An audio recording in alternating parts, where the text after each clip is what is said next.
All right, we're on Era 5, Part 2 Study Guide. So question 6 had you asking, what are the 3 parts to the Missouri Compromise? Which, part did the North or South like? So in this time period, 1819, you have Missouri, which is a territory, applying for statehood. And what you have to do to apply for statehood is your territory has to write a state constitution. Every state has one. And when Missouri writes theirs, they write it to be a slave state. And the reason is you look at Kentucky and you look at Tennessee right next to them, these are slave areas. And when the people start moving on the Missouri, they're moving in from these areas. They're moving in from other parts of the South over here, the Missouri, and they take slaves with them. So in 1819, when Missouri actually has the population that they need, they have a state constitution, and they apply for statehood, all of a sudden the country is in uproar because in Congress there is an even amount of slave and free states. Now why that's important is Congress is making all the laws. And so right now you've got an equal share of power. The South has 11 states, the North has 11 states, and everything is balanced. But if Missouri is added as a slave state, then the South is going to have the advantage in the United States Congress, which makes our laws. So the North gets upset. The South is like, oh, you should let Missouri become a slave state. And why they're debating this, Maine, up here, which is also a territory, now has enough people. They've written a state constitution, and they are applying as a free state. And so what ends up happening is Henry Clay comes up with this Missouri Compromise. Missouri will become a slave state, Maine will become a free state, and we keep the balance of power in Congress. So we'll have an even number of slave states and an even number of our free states. So as time goes on, we feel like this is going to be a great plan. Everything north of this 3630 line on the map is going to be free, with the exception of Missouri, and everything south of this line is going to be slave. And this is really going to apply to the Louisiana Purchase Zone. So this is pretty much Louisiana Purchase right here, okay? We think it's going to be peachy keen. Nothing's going to be wrong. It's 1820. And we've kind of started Manifest Destiny, but we haven't got Texas yet. We don't have this Mexican cession land.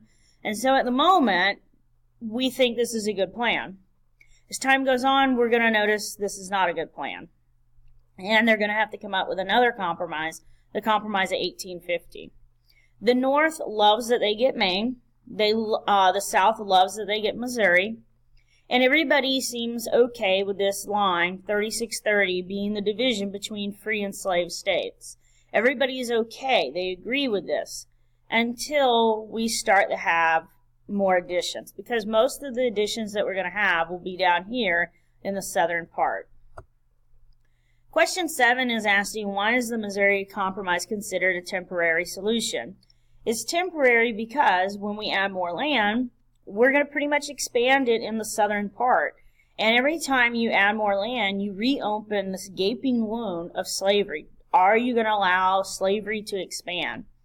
Here is the Missouri Compromise line, this 3630. And so when you look at this, you see all this red is slave-holding areas, right? So we've added Texas. Texas is actually a separate country, and America will add it, and it becomes a slave state. But look at all this stuff that's going to become slave states. Most of the stuff up here isn't even eligible for statehood right away because it takes a while to populate some of this area. So every time you add more land, and we will in the Mexican War, and California in particular, you're looking at these people arguing that it should all be slave states, and these people up here in the North are all going to argue that it should be free states. So it's not really solving the true legit problem. The true problem is slavery, but nobody's doing away with slavery at the moment. Question 8 is, what was the Monroe Doctrine, and what did it allow for the United States? So the Monroe Doctrine is issued by President James Monroe. It's written by John Quincy Adams, and what it says is, hands off to the Western Hemisphere. Here is the Western Hemisphere. Remember how we divided the globe in half, okay? This is all U.S. property. So South America, Central America is ours. If you, Europe, over here, want to come over here, mess with our half of the globe, know that you are going to deal with us, the United States Army, the Navy, whatever, okay? You're going to deal with us. Why they would come back over here in the first place is that some of them are losing their colonies that they had over here. Just like how England lost the United States. They lost the American colonies. So they lost us in the Revolution. Then in the War of 1812, remember, they're trying to get us back, and they lose that. They're trying to basically recolonize if they can win the War of 1812, which they don't, okay? And we don't win it either. But these places down here are starting to fight for their independence. And they're winning. So Spain, when you lose your places down here, you'll never get them again. They're going to be gone forever. You can never have another sequel war. Because if you have a sequel war, if you try and take back a lost colony, you are going to be dealing with us, the United States. So it's a hands-off to our hemisphere. This is a self-defense doctrine. This is a statement that we will defend what we consider is ours. It's a threat. So because we make a very good threat, Europe never comes over here and tries to recolonize. They're not going to really mess with us because we're issuing this and we're yelling at it and we're screaming it and people buy it.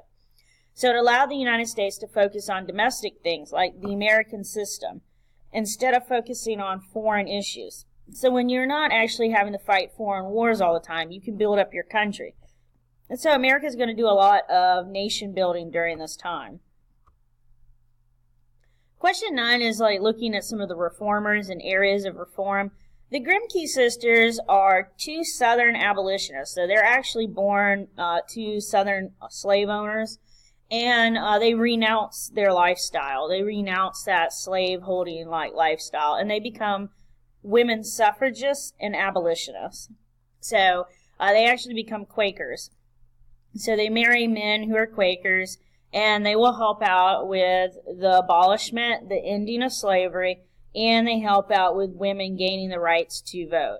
Frederick Douglass, right here, he is a black abolitionist. He is a former slave, and he actually is, he escapes, and he writes the North Star. It's a newspaper that is an abolitionist newspaper, and in the newspaper he advocates for peaceful ending to slavery. So not violence. He believes that some deals, some compromises need to be made with the South to end slavery. William Lloyd Garrison is a white abolitionist who writes this newspaper called The Liberator.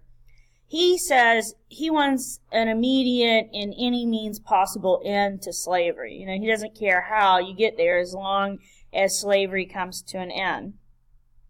Douglass, who was actually a slave, wants a peaceful ending to slavery. He understands the slaveholders will fight if you don't make some sort of deal, some sort of compromise with them.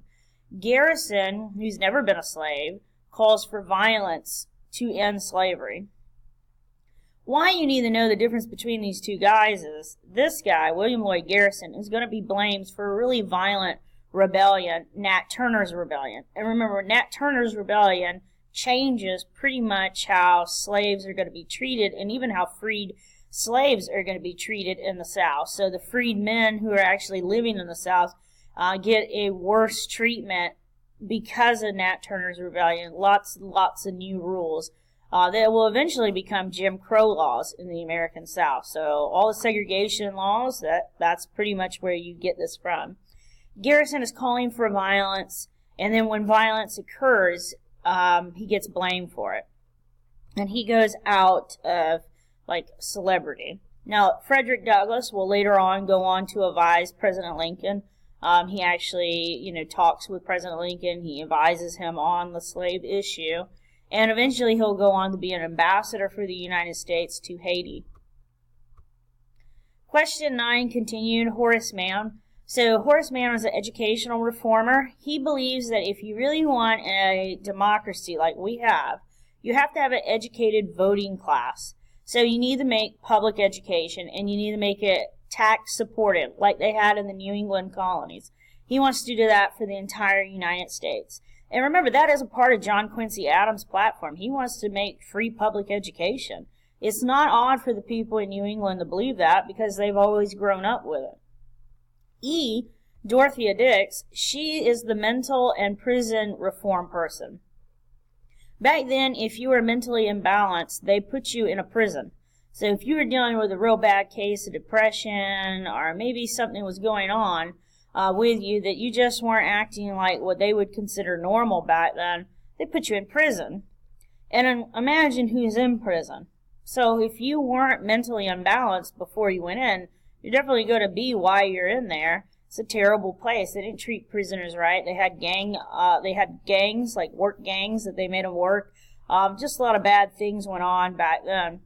So what she says is you got to treat people who are mentally unhealthy. If somebody's not healthy mentally, putting them in prison with criminals who break in and murder and rape is not going to actually help them out. So what she says is we need to rehabilitate people. We need to rehabilitate our mentally unhealthy population, and we need to do some sort of rehab for our prisoners. So she does prison and mental health reform.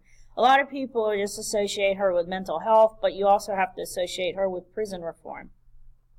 Lucretia Mott, Elizabeth Cady Stanton, and Susan B. Anthony are all women's suffragists. Now, Mott and Stanton are the ones who are actually going to do Seneca Falls. The Seneca Falls Convention is going to be the women's rights, peak. And this is where they actually issue that Declaration of Sentiments, where they take the Declaration of Independence and they say all men and women are created equal. So this is Stanton and this is Susan B. Anthony. And eventually, you're actually going to get the right to vote for women, but it's not going to be in this course. It'll be in American history, too. It'll be with the 19th Amendment.